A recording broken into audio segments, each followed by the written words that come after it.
복음의 기초 8장 두 번째 시간입니다. 한 3주 만에 제가 녹화를 하는 것 같은데 게으른 것도 있고요. 많이 피곤해서 계속 조금 녹화할 시간은 좀 부족했던 것 같아요. 좀 양해를 부탁드리겠습니다. 8장이 하나님 나라에 들어간 자들의 삶의 어떤 모습에 대해서 사랑이라는 큰 주제를 가지고 좀 설명을 해드렸어요. 그래서 챕터 1이 이웃을 자신과 같이 사랑하는 사랑. 우리 원래 본래 인간의 그 사랑이라는 것은 굉장히 자기중심적입니다. 부모가 자식을 사랑하는 것 또한 자기 자신을 사랑하기 때문에 자녀를 사랑하는 거예요. 이 말이 좀 어렵게 들릴 수 있겠지만 모든 부모들에게 당신 자식 사랑합니까? 라고 물어보면 대부분 사랑한다라고 이야기를 합니다. 그런데 그 방법은 제각각 다 달라요. 그 부모가 살아온 뭐 가치관이나 어떤 삶의 패턴이나 그리고 자기가 가지고 있는 그런 어떤 철학에 의해서 자녀들을 양육을 하는데 그것들이 100%다 자녀에게 사랑으로 다가가느냐라고 물어보면 아니거든요.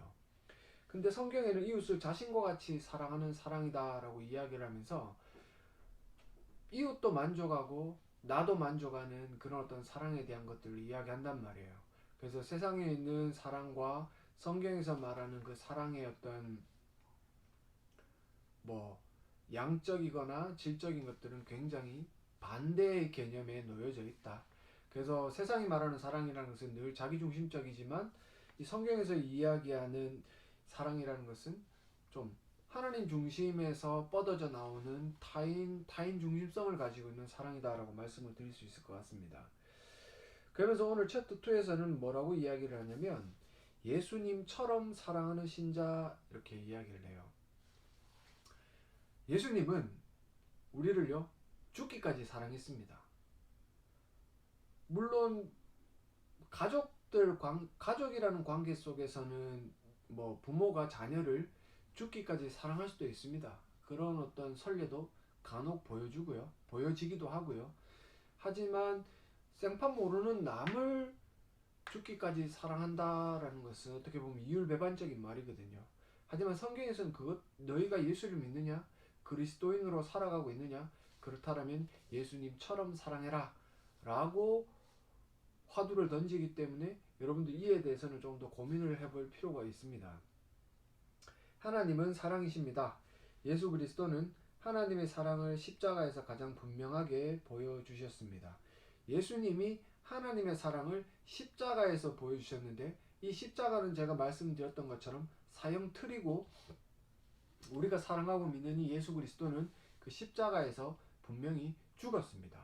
물론 3일 만에 부활하심으로 그가 죄인이 아니라 의인이심을 우리에게 보여주셨지만 1차적으로 우리의 모든 죄악들을 짊어지시고 십자가에 달려 죽는, 그래서 하나님의 사랑을 순종함으로 드러내는 모습들을 보여주셨기 때문에 결국은 우리가 그리스도인으로서 가져야 되는 사랑이라는 것은 설령 우리가 죽기까지 누군가를 사랑하지는 못하더라도 그런 신용은 해야 된다라는 사실을 알아야 됩니다.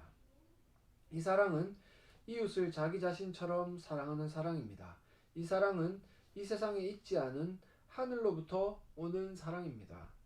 세상에 있는 사랑과는 제가 분명히 다르다라고 서두에 말씀을 드렸습니다. 교회가 이 사랑을 행할 때 사람들은 초월적인 공동체가 나타났다고 말할 것입니다. 그래서 우리가 구별됨에 대한 이야기들을 늘 하듯이 교회가 세상과는 구별된 모습을 가지고 있어야 세상은 교회를 바라보고 처음에는 의구심을 가지겠지만 그 어떤 패턴이 계속해서 반복이 된다면 나중에는 존경하고 존중하고 세상이 교회를 사랑합니다. 근데 지금 세상이 교회를 멸시하고 무시하는 것은 흔히 이제 목사들이나 오죽지 않은 자들이 말하는 것처럼 말세이 때이기 때문이다라고 말을 하는데 그 이유 때문이 아니에요. 왜 그러냐면 교회가 세상과 별 다를 바가 없기 때문에 세상은 교회를 미워합니다. 물론 작금에 일어나는 모든 사태들이 뭐 말세의 징조다 말을 할 수도 있겠지만 어찌됐든 예수님이 언제 오실지는 모르고 예수님이 초림하시고 재림하시는 그때 그 시기가 우리가 아는 것처럼 모두 다 말세의 때이기 때문에 말세의 때다 말세의 때다 이야기할 필요가 없어요. 말세의 때가 될수록 진정한 교회는 세상과는 구별이 되고 그 구별됨으로 사랑을 받아야 됩니다. 그래서 교회가 가지고 있는 사랑도 사랑 또한 세상이 보여주는 그런 어떤 동정이나 연민의 것이 아니라 진정으로 마음이 전달될 수 있는 자기 자신을 사랑하는 것처럼 사랑하는 그 사랑, 그것을 보여준다면 세상 또한 감동할진데 지금 교회는 자기 자신만 사랑하죠. 그죠? 근데 자기 자신만 사랑하는 것은 오늘 이 본문에서 나오는 것처럼 예수님처럼 사랑하는 신자는 아니에요. 따지고 들면 교회가 지금 어떤 교회로서의 제 구실을 잘 감당하지 못하고 있다. 그렇기 때문에 어떤 세상 사람들은 초월적인 공동체로 교회를 인정하기보다는 세상보다 못한, 그죠? 이단과 별 다를 바가 없는 영생교도 교회라고 이야기를 하면서 그냥 하나의 교회로 묶어버립니다. 신천지도 마찬가지고 전부 다 교회라고 이야기하면서 하나의 틀로 묶어버려요. 지금 정통이라고 이야기하는 교단들이나 그 안에 속하는 모든 교회들이 지금 그런 어떤 취급을 받고 있기 때문에 초월적 공동체라고 하기에는 참으로 부족함이 많다. 우리 주님이신 예수님은 교회 제자들에게 이렇게 서로 사랑하라고 말씀하셨습니다. 이것이 신약 시대에 주님의 교회가 따라야 할 새 계명이라고 말씀하셨습니다. 우리 같이 부패하고 무능력한 자들이 어떻게 이런 사랑을 할 수 있습니까? 무능하고 부패하고 무능력한 자들이 이런 사랑을 하려면 능력이 있고 정결하게 되어야 되죠. 거듭나야 된다는 말이에요. 거듭나야 그나마 예수님의 사랑을 흉내라도 조금 내볼 수 있습니다. 그러면서 주님은 무엇을 근거로 이런 사랑을 할 수 있다고 말씀하십니까? 자, 요한일서 2장 3절과 11절입니다. 2장 3절에서 11절. 우리가 그의 계명을 지키면 이로써 우리가 그를 아는 줄로 알 것이요 그를 아노라 하고 그의 계명을 지키지 아니하는 자는 거짓말하는 자요 진리가 그 속에 있지 아니하되. 여기서 보면 계명을 지키면 예수님을 안다라고 이야기를 해요. 성경에 보면 예수님을 아는 것과 그리스도를 믿는 것을 거의 동일시합니다. 물론 이것을 우리가 합해서 그리스도를 믿는 믿음이 있다면 그 믿는 대로 행함까지를 말하는 믿음이라고 우리가 이야기를 할 수 있는데 보통 안다라고 이야기를 하는 것은 예수를 믿는다라는 거죠. 그렇다면 예수님께서 말씀하셨던 것처럼 하나님을 사랑하고 이웃을 사랑하면 예수님을 믿는 거다. 말로만 믿어요가 아니라 실질적으로 하나님을 사랑하고 이웃을 사랑해야 되는 거죠. 그리고 그를 아노라. 즉 예수를 믿노라 하고 그의 계명을 지키지 않으면, 이웃을 사랑하지 않으면, 하나님을 사랑하고 이웃을 사랑하는 것은 불가분의 관계라고 분명히 말씀을 드렸어요. 하나님을 사랑하는 자는 이웃을 사랑하고 이웃을 사랑하는 자는 하나님을 사랑하는 겁니다. 하나님만 사랑하고 이웃은 사랑할 수가 없어. 이런 어떤 어처구니 없는 일들은 일어나지 않습니다. 그래서 이런 불가분의 관계에 있기 때문에 계명을 지키지 않는 자는 거짓말하는 자고 이 복음이 그 속에 없는 거예요.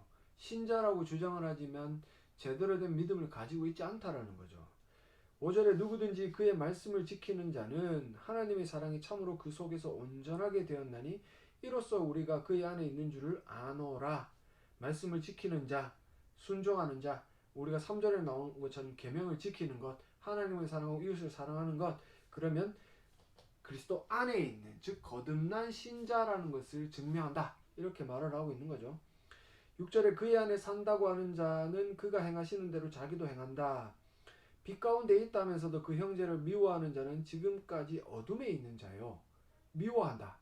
말로는 형제 자매라고 이야기를 하면서 이해하지 못하고 미워하면 그것은 어둠에 있는 자다. 그의 형제를 사랑하는 자는 빛 가운데 거하여 자기 속에 거리낌이 없으나 그의 형제를 미워하는 자는 어둠에 있고 또 어둠에 행하며 갈 곳을 알지 못하느니 이는 그 어둠이 그의 눈을 멀게 하였습니다. 즉 계속해서 세상 가운데 속해 있는 마귀의 자식으로 살아가는 거죠. 교회에 있다고 하더라도 형제 자매를 미워하고 그들을 돕지 않고 사랑하지 못하는 것은 계속해서 그는 거듭나지 못한 어둠의 자녀로 살아가고 있다. 우리가 이런 말씀을 통해서 분명히 깨달아야 되는 건 내가 이런 상황에 놓여 있는 것 같으면 반전을 꾀해야 되죠. 반전을.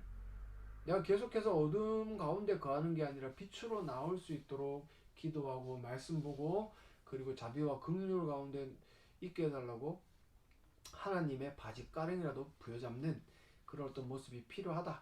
늘 말씀드리는 부분이에요. 자, 1번 우리 같은 보통 사람들이 예수님처럼 산다는 것은 불가능한 일입니다. 불가능해요. 그런데 하나님의 말씀인 성경은 그렇게 할 수 있다고 말합니다. 예수님처럼 살 수도 있으며 하나님의 계명을 지킬 수도 있다고 말합니다. 그 이유는 무엇입니까? 5절을 보면 말씀을 지키면 그죠? 우리가 그리스도 안에 있다. 그의 안에 산다고 하는 자는 그가 행하시는 대로 자기도 행한다. 결국은 이건 하나의 자기를 비추어 볼 수 있는 시금석입니다. 내가 계명을 지키고 있다. 이 이전에 이미 나는 거듭난 존재이기 때문에 조금은 예수 그리스도의 그 삶을 흉내내더라도 우리가 계명을 지키면서 그 사랑이 참으로 그 속에 있으면 그리스도 안에 있다라는 것을 깨닫게 되는 거죠. 근데 여기서는 뭐 어떻게 돼요? 우리가 그리스도 안에 있으면 계명을 지킬 수도 있다. 분명히 맞는 말이죠. 내가 그리스도 안에 있으면 계명을 지키고 사랑할 수 있다. 근데 이 그리스도 안에 있는 것은 우리가 제가 늘 말씀드리는 것처럼 거듭나야 됩니다. 하나님의 은혜가 있어야 됩니다. 은혜가 선행되어야 됩니다. 요한복음 15장 5절에 나는 포도나무여 너희는 가지라 그가 내 안에 내가 그 안에 거하면 사람이 열매를 많이 맺나니 나를 떠나서는 너희가 아무것도 할 수 없다. 그리스도 안에 거하는 그리스도로 옷 입은 신자만이 그리스도처럼 약간은 닮아서 사랑할 수 있는 존재가 되는 겁니다. 제가 말씀드린 것처럼 그리스도 안에 거하려면 하나님의 은혜로 거듭나야 돼요. 거듭난 존재가 되어서 믿음으로 그리스도와 연합이 되어 그리스도 안에 거할 수 있는 그런 어떤 일이 일어난다. 그래서 온전히 은혜로 된다라는 사실을 이해하시면 좋겠고요. 2번 그리스도 안에 있는 자는 그분이 행하시는 대로 행할 수 있습니다. 예수 그리스도가 그와 함께 행하시기 때문입니다. 이것은 죄의 종이 되어 오직 자기만을 위해 살던 옛사람이 죽었기 때문이죠. 제가 서두에 말씀드렸던 자기중심적인 사랑을 가지고 있는 세상 사람이었던 내가 그 옛사람이 죽어버리고 그리스도 안에서 새사람이 되었을 때 예수님의 사랑이 내게 계속해서 공급됨으로 말미암아 이제는 하나님 중심의 어떤 사랑을 가지고 죽기까지 누군가를 사랑할 수 있는 존재가 된다. 이제 그리스도 안에 거하는 신자들은 이 사실을 믿어야 합니다. 분명히 깨달아야 되는 거죠. 그죠? 내가 살아보니까 과거와는 다르게 내가 누군가를 사랑하는데 정말 그리스도처럼 사랑하는 모습이 조금이라도 보이면 아, 내가 그리스도 안에 거하고 있구나. 내가 분명히 나의 거처는 이제는 그리스도 아니다라는 사실을 깨달을 필요가 있다는 거죠. 그래야 그 사랑을 조금 더 강화시켜 나갈 수 있는 거예요. 한두 번의 우연이 아니라 적지만 그래도 이게 반복이 되는 습관처럼 바뀌어지는 어떤 사랑의 모습을 가질 수 있다는 겁니다. 아래 성경 본문에서 밑줄 친 부분에 유의하면서 예수님처럼 행하기 위해서는 어떻게 할지 말해보십시오. 자, 로마서 6장 11절에 이와 같이 너희도 너희 자신을 죄에 대하여는 죽은 자요 그리스도 예수 안에서 하나님께 대하여는 살아있는 자로 여길지어다. 내가 누군가를 사랑하는 게 예전과는 다른 모습으로 바뀌었습니다. 그럼 나는 그리스도 안에 있는 자고 내가 그리스도 안에 있다라면 하나님께 대해 살아있는 존재이기 때문에 이제는 살아있는 사람처럼 나의 사랑이 계속해서 쭉 이어질 수 있도록 노력을 해야 되는 거죠. 내가 살다 보니 사랑하는 방법이 바뀌었고 내가 누군가를 섬기는 방법이 바뀌었으면 우리가 분명히 알아야 되는 게 이제 나는 그리스도 안에 있구나. 그럼 나는 살아있는 새 사람이 되었구나. 그러면 그 사랑을 조금 더 강화시켜 나갈 필요가 있음에 대한 이야기를 지금 하고 있는 겁니다. 존 스토트는 이렇게 이야기했어요. 그러므로 거룩한 삶을 사는 큰 비결은 우리의 생각 속에 있다. 그리스도를 통해 우리가 죄에 대하여는 죽었고 하나님에 대하여는 살았다고 여기는 것에 달렸다. 우리는 이러한 진리들이 우리 사고방식 속에 너무나 필수적으로 자리 잡아서 옛사람으로 돌아가는 일은 생각조차 할 수 없기까지 진리들을 회상하고 숙고하고 꼭 붙들고 마음에 새긴 제가 말씀드린 것처럼 간혹 일어나는 우연이 아니라 이게 습관화될 수 있도록 해야 된다. 제가 강화시켜야 된다는 말씀을 드렸죠. 그래서 여러분들의 삶이 좀 비추어 봤을 때 약간은 과거와는 다른 모습으로 누군가를 사랑하고 섬긴다.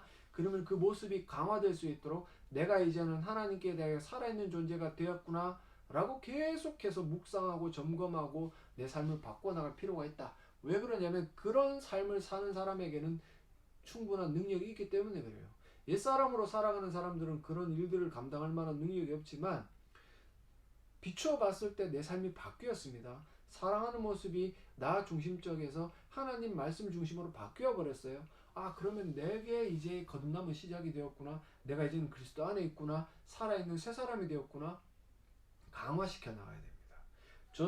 존 스토트가 이야기하는 것처럼 옛 삶으로 돌아가는 일은 생각조차 할 수, 끔찍한 일이라는 것을 알고 몸서리칠 수 있는 그런 어떤 삶의 방향이 바뀌어야 된다는 거죠.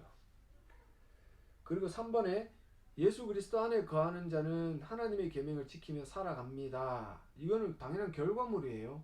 그리스도 안에 거하는 자는 계명을 지킵니다. 하나님의 계명을 지키는가, 특히 이웃 사랑을 지키는가 여부에 따라 그가 어떤 사람인지 판단할 수 있다고 합니다. 만일 예수님을 믿는다는 사람이 예수님처럼 사랑하지 않는다면 그것은 무엇을 의미합니까? 4절에는 거짓말하는 자, 진리가 없는 자, 어둠에 있는 자죠. 교회 간혹 보면 돈 자랑하는 사람들 많습니다. 차 자랑하고 뭐 다들 그래요. 돈 자랑하고 차 자랑하고. 근데 그런 사람들 가운데 이웃을 위해 한 푼도 안 쓰는 사람들이 있어요. 지금같이 어려운 코로나 시기에 장로면 장로, 안수집사면 안수집사, 정말 그 주변에 있는 가난한 사람들 위해 자기 것들을 조금 내어놓을 수 있다라면 그 사람은 계명을 지키면서 이제는 그리스도인이라고 불려도 무방한 사람인데, 돈은 많다고 늘 자랑을 하는데 한 푼도 쓰지 않는 그런 인간들은 여전히 입으로는 거짓말하는 자고 어둠 가운데 있는 자요. 진리가 그 속에 없는 거예요. 하나님께서 왜 그들에게 돈을 주셨는가? 이웃을 사랑하는, 물론 하나님을 사랑하는 것은 당연하겠죠.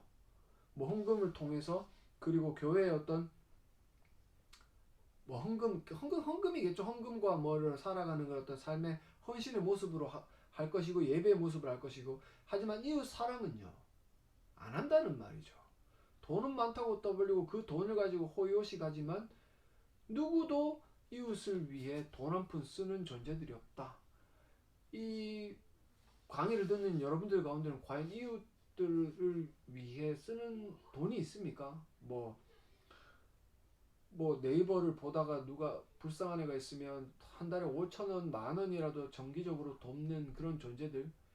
그리고 교회에 누군가, 제가 이제 사역했던 교회에서 코로나 때문에 힘든 상황이 생겼는데, 제가 설교 때 이야기했습니다. 도대체 돈 한 푼 안 쓰는 당신들은 뭐요?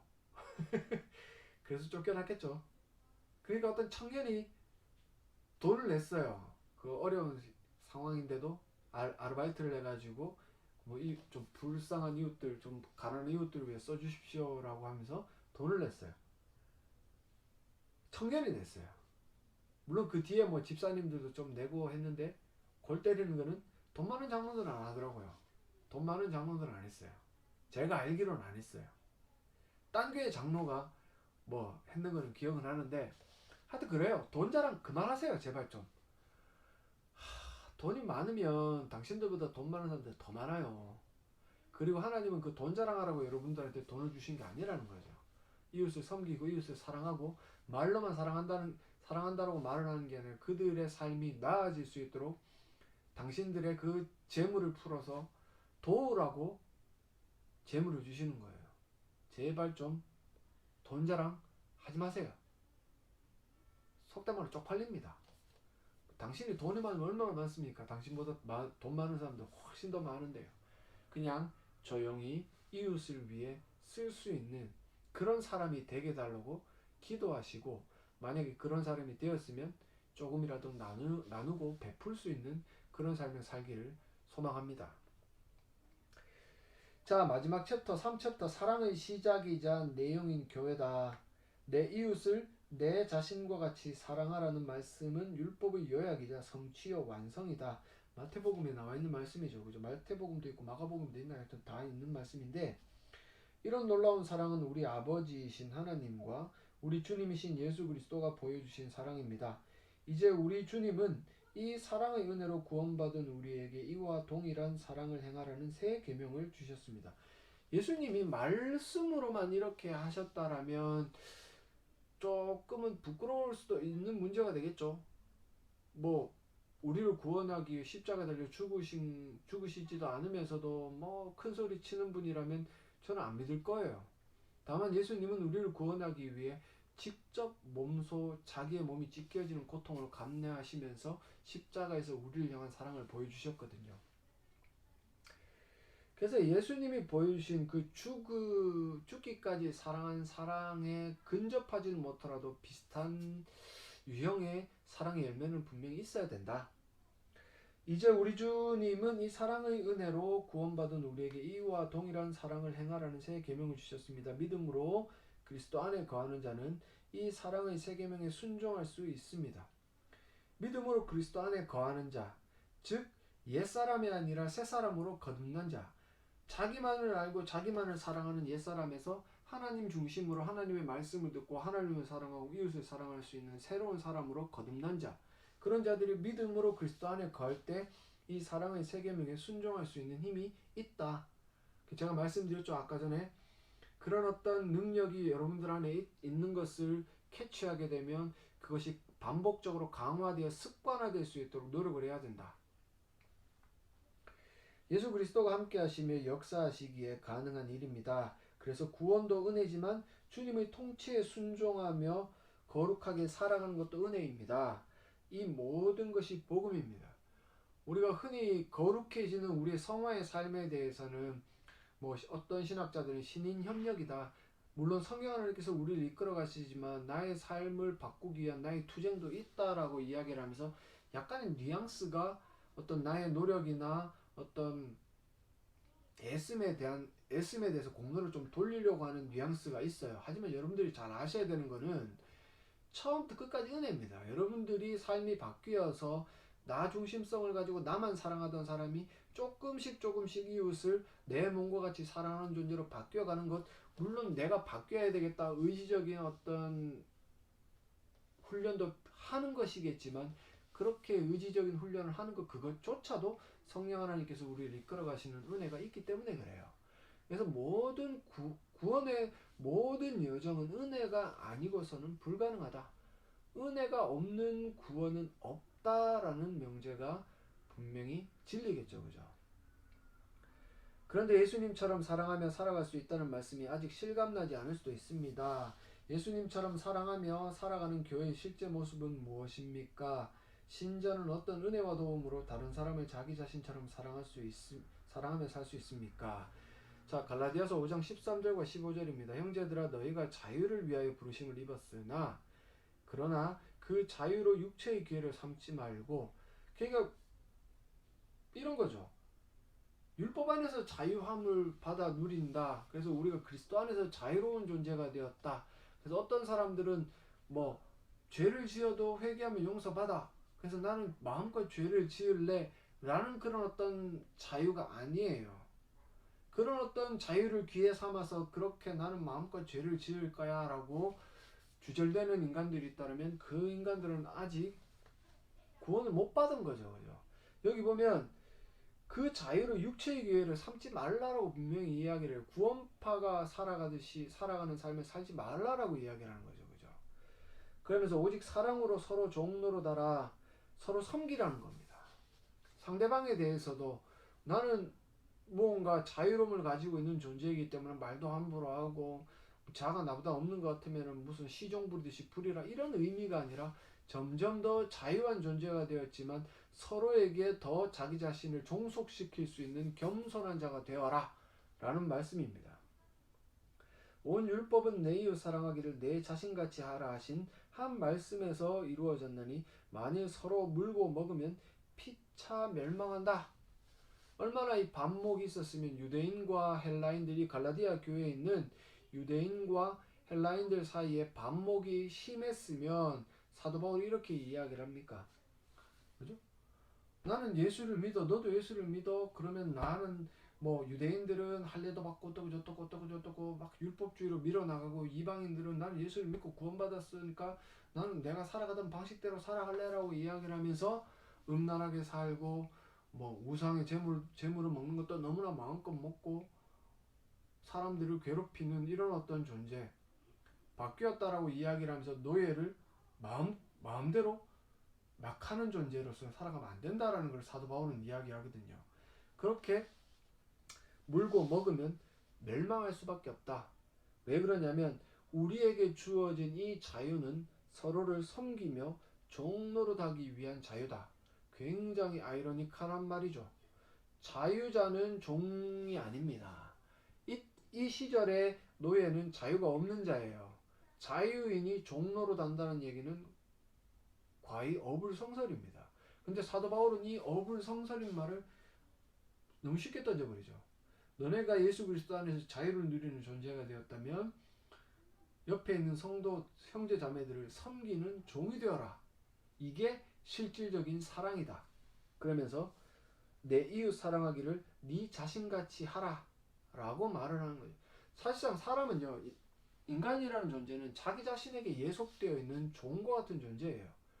자기를 사랑하는 어떤 사람이 있어요. A라는 사람이 있어요. 그 사람은 자기 자신을 사랑하기 때문에 이 자기 자신에게 무언가 득이 되기 위해서 열심히 일도 하고 돈도 벌고 여가도 즐기고 운동도 하고 기타 등등 많은 일을 해요. 왜?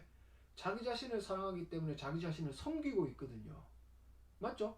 돈 벌어서 옷 사 입고 맛있는 음식 먹고 약도 먹고 아프면 병원 가고 이러잖아요. 자기 자신을 섬기는 거예요.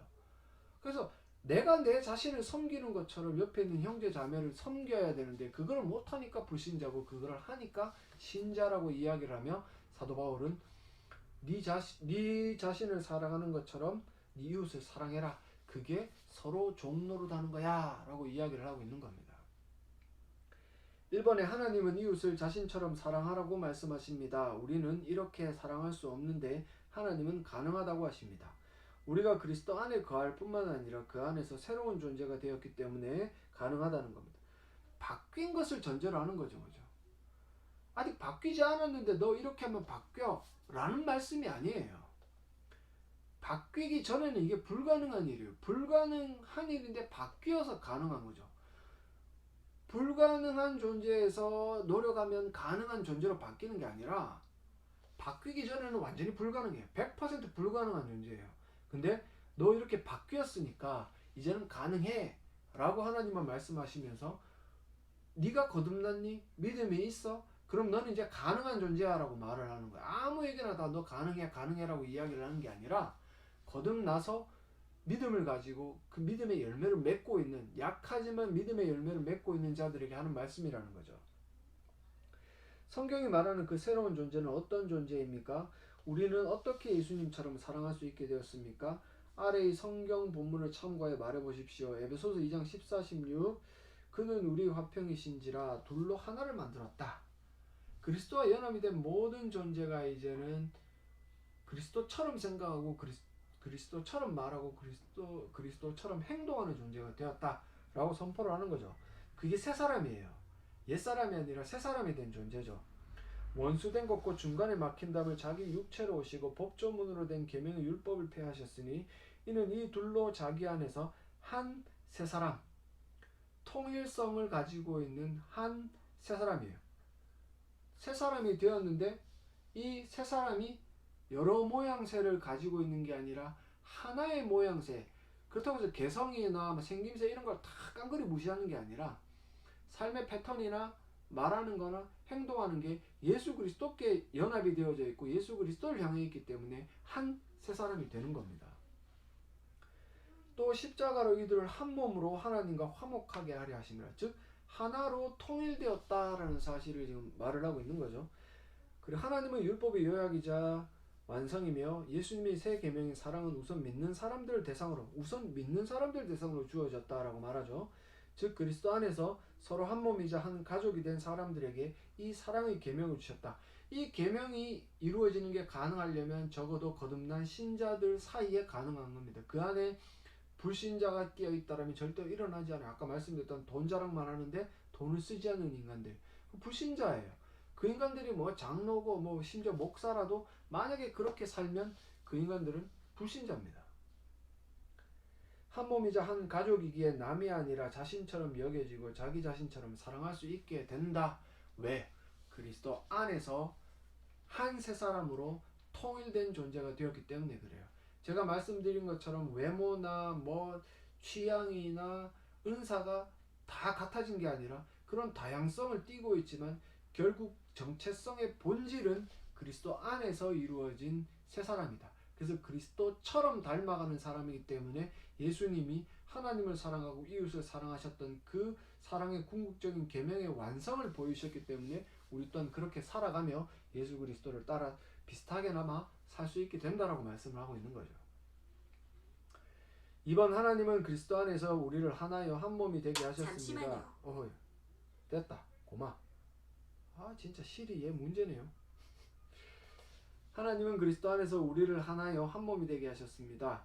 주 안에서 우리는 서로 한 몸인 교회이기에 이제는 자기 자신처럼 다른 사람을 사랑할 수 있게 되었습니다.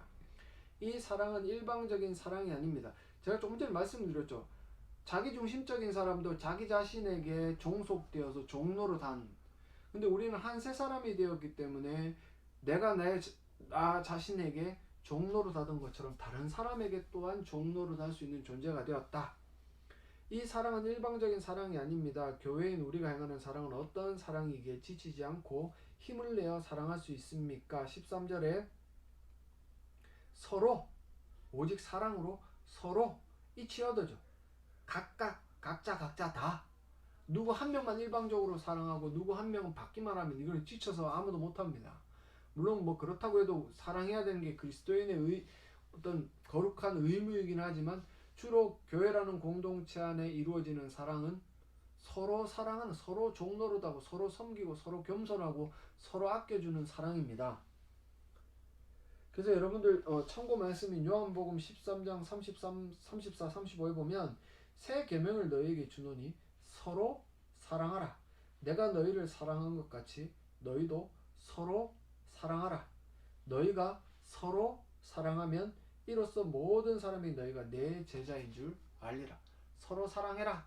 그래서 근데 이게 너무나 또 뭐 원초적으로 말해서 막 조건부식으로 나오는 게 아니라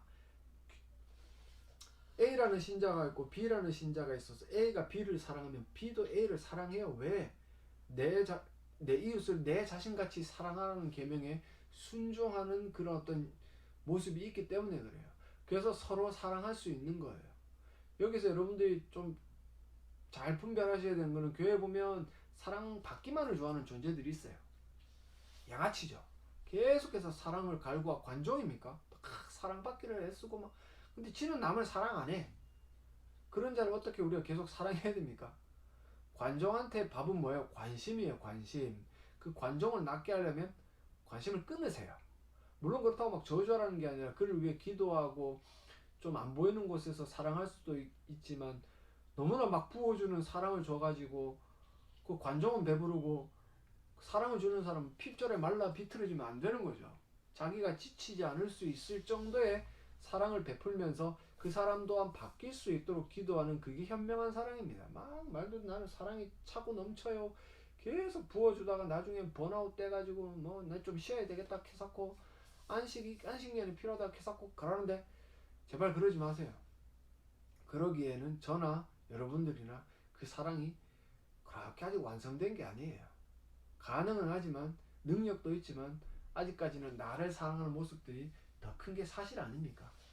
그래서 여러분들 아셔야 되는 것처럼 누군가 사랑받기만을 좋아하는 어떤 관종형 사람이 있다라면 적당하게 그 사람 또한 깨닫고 바뀔 수 있을 만큼의 적당한 사랑을 부어주고 근데 정말 저 사람과는 내가 무조건적으로 형제 자매 이 신자로서의 성도로서의 사랑을 나눌 수 있다고 생각이 되면 그런 사람들은 무한정 베풀어도 됩니다. 무한정 그 사람도 무한정 베풀 거기 때문에요.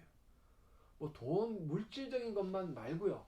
마음으로라든지 기도라든지 이런 어떤 사랑의 방식으로 서로를 섬길 거기 때문에 그런 자들 향해서는 서로 사랑하십시오. 그게 정답입니다. 3번 교회의 사랑은 은사로 섬기는 사랑입니다. 우리 주님은 우리 각 사람에게 자신의 것을 나누어 주시고 그 은사들로 교회를 충만하게 하셨습니다. 이렇게 모두가 자신이 가진 은사로 다른 사람을 자기 자신처럼 사랑한다면 교회는 어떻게 되겠습니까? 아래 본문의 밑줄 친 부분을 참고하여 말해 보십시오. 제가 지난주에 지지난주와 지난주에 지난주와 이번 주에 강의했던 본문 내용이죠. 우리 각 사람에게 그리스도의 선물의 분량된 은혜를 주셨다. 왜 주셨어요? 12절에 성도를 온전하게 한다. 그리고 봉사일 즉 섬긴다. 성도가 변하여서 새 사람처럼 살아가는 그 삶의 패턴이 강화되는 걸 이야기하는 거죠. 자기 중심적인 사랑이 아니라 하나님 중심의 사랑, 그 사랑을 가지게 하고 그 사랑으로 섬기게 하고 그래서 교회가 든든하게 세워져 나가는 그 일들이 일어나게 한다. 13절에는 그리스도의 장성, 그래서 장성한 분량이 충만한 데까지 이른다. 그래서 세상의 어떤 풍조나 세상의 유혹에 요동하지 않는 그런 건강한 교회가 되게 하고, 그리고 결국은 예수 그리스도에게까지 자라는, 사랑 안에서 스스로 세워 나가는 그런 어떤 존재로서 기능하게 만든다. 에베소서 1장 23절에는 교회는 그의 몸이니 만물 안에서 만물을 충만하게 하시니 이 충만함. 이 충만이라는 거는 뭐 제가 말씀 많이 드렸죠. 순종하는 충만, 생명의 충만, 사랑의 충만. 뭐 저는 여기서 순종하는 어떤 예수님의 그 충만을 말씀드렸지만 이 순종하는 것도 결국 하나님을, 성부를 사랑하는 예수님의 사랑이 담겨져 있다. 에베소서 4장 12절에 이는 성도를 온전하게 한다. 그죠? 그 삶의 패턴이 자꾸 바뀌어서 습관화되게 하고, 그리고 봉사의 일, 섬기는 일이라고 말씀을 드렸어요. 그래서 교회 그리스도의 몸을 세우려 한다. 그래서 에베소서 여기 본문에서 나오는 이 11절에 4장 11절에 나오는 은사는 주로 가르치는 은사죠. 특히 교회에 있는 목회자들이나 교사로서 헌신하는 분들의 필수적인 은사예요. 그들이 성도들을 사랑하는 첫 번째 방법은 그들이 가진 달란트대로 잘 가르쳐야 돼요. 목사는 물론 신방을 잘하는 것도 중요하고 성도를 위해 울어주는 것도 중요하고 성도를 섬기는 것도 굉장히 중요합니다. 근데 목사가 가진 달란트 가운데 성도를 사랑하는 가장 확실한 방법은 복음을 가르치는 거예요. 성경의 말씀을 가지고 그 성도들이 온전하게 될 수 있도록 계속해서 가르치는 거예요. 잘 가르치는 거예요. 근데 잘 가르치는 목사가 굉장히 드물죠. 굉장히 드물. 자기 자신만 사랑하는 목사들이 세상에 너무나 많아요. 자기 자신만 사랑하는 그런 양아치 목사들은 신자가 아니죠. 제가 좀 전에 말씀드렸잖아요. 자기 자신을 너무나 사랑해서 자기 자신에게 종로로 다는, 자기 자신에게만 종로로 다는 그런 사람들, 목사들 가운데 그런 사람들은 특별히 성경을 잘 해석하지 않고요, 복음을 잘 전하지 않아요. 여러분들 목사들한테 그리고 교육자들한테 쓸데없는 사랑을 갈구하지 말고 잘 가르쳐 달라고, 잘 가르쳐 줄 수 있는 사랑을 달라고 갈구가 맞죠? 갈구는 것 같은 느낌이 들어요. 그런 걸 갈구해야 됩니다. 그런 걸 원해야 돼요. 그렇게 해달라고 이야기를 해야 돼요. 그래서 교회라는 곳은 결국 사랑의 시작점이고 이게 그 교회의 내용입니다. 교회가 존재하는 이유가 뭐예요? 사랑하는 거예요. 사랑하는 거. 하나님 나라의 공동체의 삶이 사랑이라고 이야기를 했기 때문에 하나님 나라의 공동체는 교회고, 그 교회는 저와 여러분들이고 우리가 모여있는 이런 모임이기 때문에 그 안에 있는 그 모임 자체에 사랑이 철철철철 넘쳐야 돼요. 자기 중심적인 사랑이 아니라 하나님 중심적인 사랑이에요. 그래서 여러분들이 이 강의를 들으시고 한번 고민해 보기를 소망합니다. 내가 정말 예수 그리스도의 그 사랑으로 충만한 자가 되어 살아가고 있는가? 그래서 이 사랑으로 나 중심적인 사랑만을 가지고 나만을 만족시키기 위한 사랑이 아니라 이제는 타인 형제 자매들을 바라보고 그들을 섬기는 사랑을 살아가고 있는가? 한번 고민하시면서 하나님 나라의 공동체인 교회로서 살아가실 때 여러분들이 세상과는 구별된 모습으로 사랑의 충만함을 전파할 수 있게 되기를 간절히 소망합니다.